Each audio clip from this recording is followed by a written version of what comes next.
Tonight's special segment, potential relief for people who love food that doesn't love them back. Millions of Americans suffer from heartburn.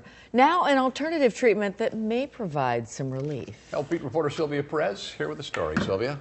Kathy and Ron, there are medications that can help control the symptoms of reflux. They're called proton pump inhibitors, but they don't always work for everyone.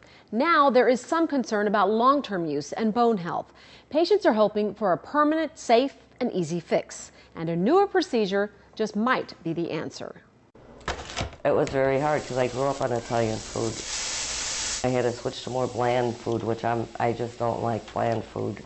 Elvira Cairo's story is a familiar one. Her heartburn started out as a nuisance and then got so bad it was ruining her life. Sometimes I bent over with the pain. It was horrible. I had it really bad. She had more than a routine case of GERD, also known as gastroesophageal reflux disease.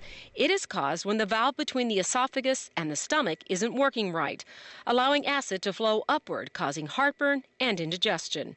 Over time, Cairo needed more and more medication. So when doctors at West Suburban Medical Center in Oak Park suggested an alternative approach to fix the underlying problem, she was game. You don't burn any bridges with this operation. There's no incisions. There's very little recovery time. People don't feel a lot of pain. The surgery is called Transoral Incisionless Fundoplication, or TIF. With specialized equipment, surgeons go through the mouth and down to the esophagus and stomach to reshape the weak valve using existing tissue. The surgery uses a device called the Esophyx. It is based on the gold standard in reflux surgery called Fundoplication, which has proven to be very successful over the years. Proponents of this endoscopic technique say there is no visible scarring and it carries less risk of infection or discomfort and a quicker recovery. For younger patients who don't want to be on medication the rest of their life, it's appealing. It creates a permanent valve, a permanent change, and it doesn't go away. There have been similar promises before about long-term fixes with other minimally invasive methods, but most don't work.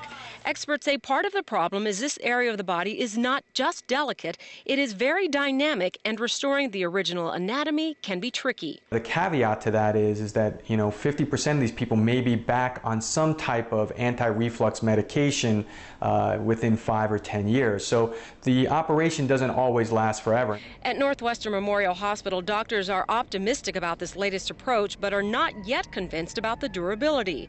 Esophyx is FDA approved, but some clinics across the country will keep track of results with company-funded research. The FDA still wants us to keep tabs of this, they want us to evaluate this, and they want us to be more rigorous than we were in the past. It's been about 9 months since Elvira Cairo had the procedure. The misery of heartburn, for now, is in the past. I would say 95% gone. Gone. It's a wonderful feeling. Perfect. Now, this procedure has been around for several years and more hospitals are now offering it. Still, some doctors say it's going to take time before they know if it lasts as long as the gold standard surgery. According to the manufacturer of Esophyx, most insurance companies will cover this cost. And then a reminder from the experts, the first step in controlling GERD should be lifestyle modifications, such as losing weight, propping up your mattress at night if you're having issues, keeping a food diary, eating some of the right foods. And we were just talking about this right before we came back out on camera, and all of that Jerry can and make his a difference, food diary. Jerry. Yeah. It might help, Jerry. Yeah, thanks.